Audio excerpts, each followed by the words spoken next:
Olá, cursistas, tudo bem? Vocês viram no pré-módulo que nós conversamos sobre mapas de aprendizagem e a nossa conversa de hoje é justamente como fazer esses mapas.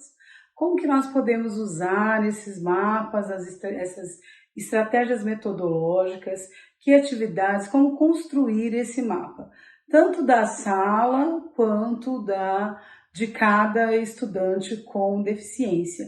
No nosso caso, são estudantes com deficiência intelectual e deficiência múltipla sensorial. Nós temos algumas etapas para construir esse mapa e é sobre essas etapas que nós vamos conversar agora.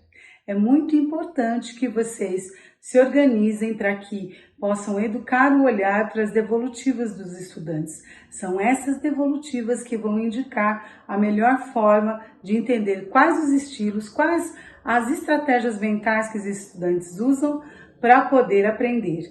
Compreender isso é fundamental para fazer melhores escolhas. Vamos trabalhar com mapas de aprendizagem?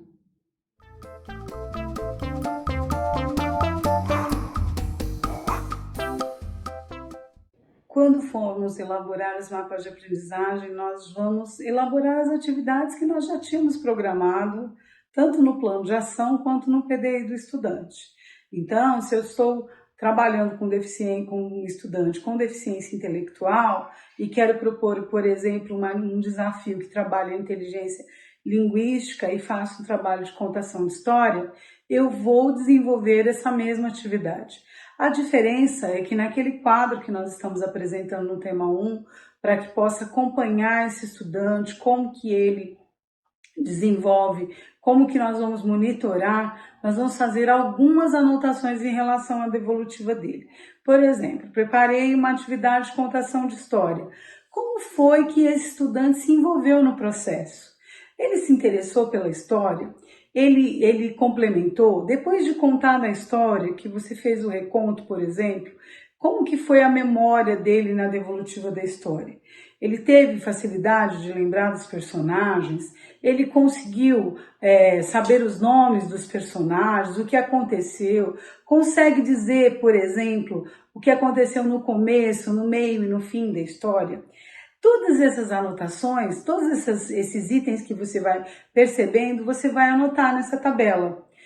Provavelmente, se as informações e se as respostas para esses questionamentos que eu apresentei forem sim, há grande possibilidade desse estudante atender às características de uma aprendizagem muito mais verbo-oral, né? Se ele verbaliza bem essas histórias, se ele consegue trabalhar com essas histórias. Agora, se na mesma atividade você propôs, por exemplo, que ele sistematize as partes da história, o começo, meio e fim da história, e ele prefere desenhar, ele está dando uma informação muito importante quando ele diz que prefere desenhar ou quando ele desenha mesmo sem te falar. Ele está dando a informação que as referências audiovisuais são muito importantes para ele.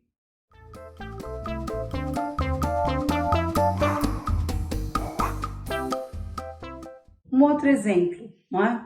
Quando alguma situação de jogo, né? Um jogo de palavras, um jogo que trabalha as letras do próprio nome, uma situação em que ele tenha que organizar mentalmente algo, seja o nome dele, seja a sequência de formas geométricas com cores que você demonstrou, qualquer desafio cognitivo que envolva um jogo de sequência grande, pequeno, não é? De cores, de repetir a sequência, que demande de uma elaboração lógico-matemática. Quando as devolutivas desse estudante em relação a essas atividades também vão dizer muito dele. Vão dizer, por exemplo, como que ele observou você organizar a sequência. Se ele observou você organizar a sequência com os olhos ou acompanhou toda a organização, ajudou você a organizar as peças. Esse tipo de comportamento vai dando elementos para que você faça suas anotações no quadro dos mapas de aprendizagem. Porque se ele se dispôs a ajudar, se ele dispôs a estar presente, a organizar junto, ele está dando uma informação muito importante. Essa é uma característica de quem aprende por parceria. Por exemplo, com crianças TEA, né? Se ele se sentiu motivado a fazer, mas primeiro ele observou, ele tem características de um outro estilo de aprendizagem, que é a aprendizagem por observância.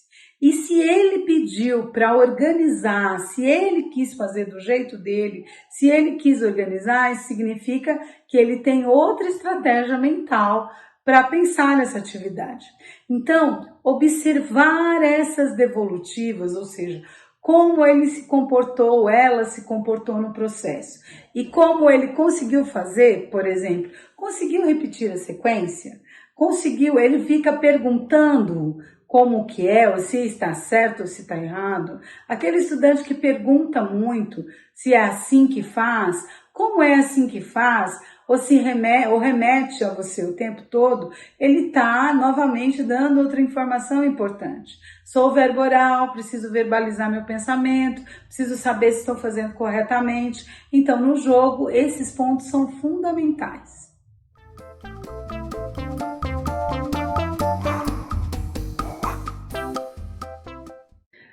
Poderíamos pensar, e as crianças com deficiência múltipla, né? Que dão tão poucas respostas para a gente. Nós sabemos que a deficiência múltipla, nós temos que usar o sistema sensorial a nosso favor, né?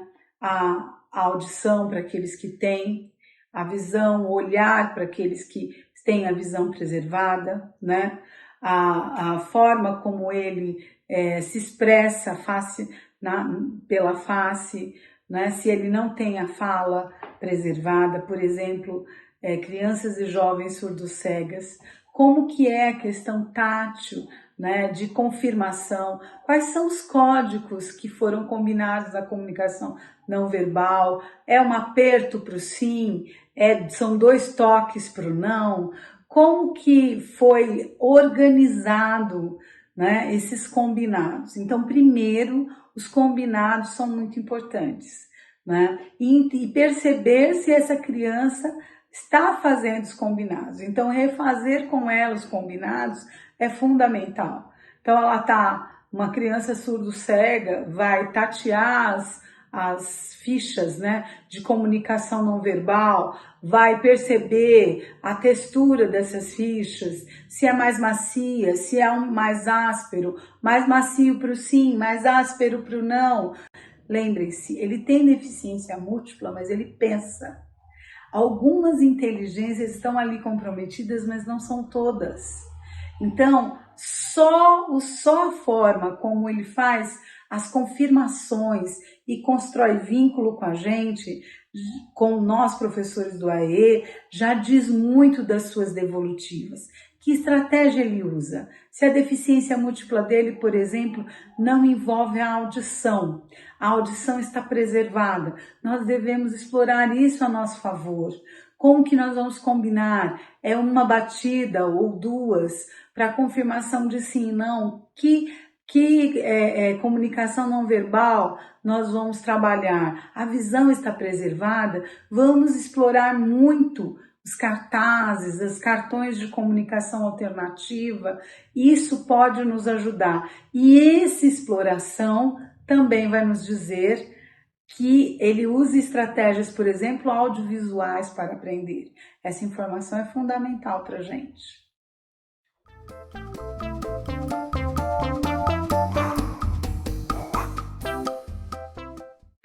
Além das atividades individualizadas, nós temos que pensar nas atividades com outras crianças, com outro estudante.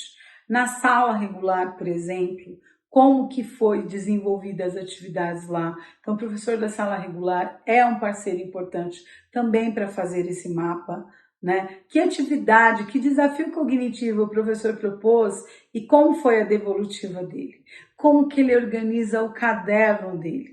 Ele é monocromático, não gosta de cores, ou é um estudante que gosta muito de cores. E isso também dá muita informação para a gente. Ele tem mais interesse em textos e materiais que vêm com imagens, ou ele não importa com as imagens.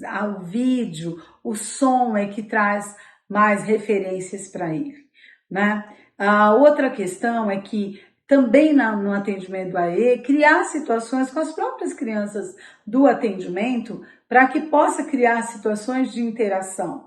Como ele interage com o colega num jogo, como que ele aceita ganhar e perder, se ele consegue ter essa compreensão, como que é a condição dele quando ele termina a atividade, ele fica satisfeito com aquela atividade, ele simplesmente faz e você não vê empatia, nem vontade de fazer. Essa falta de vontade de fazer a atividade proposta também nos diz muito, porque nós devemos olhar para aquela atividade e ver que desafio cognitivo essa atividade propõe. Por que essa apatia?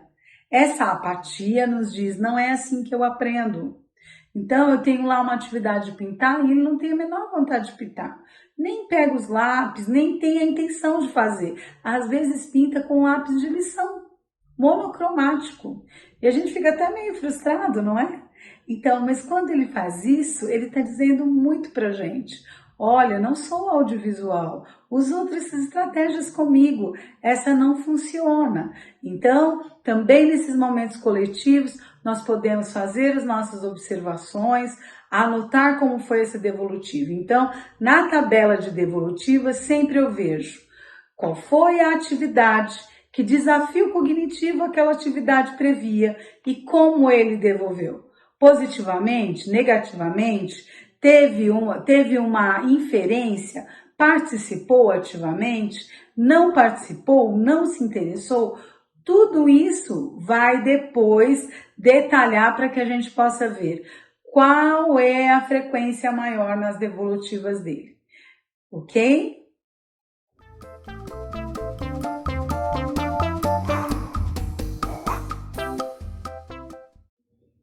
Nós não temos só uma forma de aprender, né? Nós podemos usar duas estratégias, por exemplo, né? Podemos começar por nós. Vocês já têm me acompanhado aí no curso, né, desde o primeiro módulo. Já viram que já estivemos juntos em alguns momentos, em um webinário, até na sala da tutoria mesmo, nos encontros com os tutores. Já perceberam que eu falo bastante, né? Então, a característica verboral é uma estratégia de aprendizagem que eu uso muito. Para preparar essa aula, por exemplo, para conversar com vocês, eu gravei meus áudios, eu elaborei mentalmente o que eu gostaria de dizer para depois fazer. Então, mas eu também sou muito sistêmica, eu também preciso anotar tudo, eu preciso organizar a minha cabeça fazendo um roteiro, um esquema. Então, compreender que muitas vezes não temos só um estilo de aprendizagem, mas não temos os 6 ao mesmo tempo, né? Tem 1, 2 estilos que predominam naquele estudante. Ah, professora, mas por que eu preciso saber disso no atendimento educacional especializado? Para fazer melhores escolhas, para errar menos. Então, na nossa tabela sugerida, faça o teste. Comece agora. Pense, que atividades eu programei no meu plano de ação? Quais desafios cognitivos, que inteligência aquelas atividades potencialmente trabalharia? Como foi a devolutiva do estudante?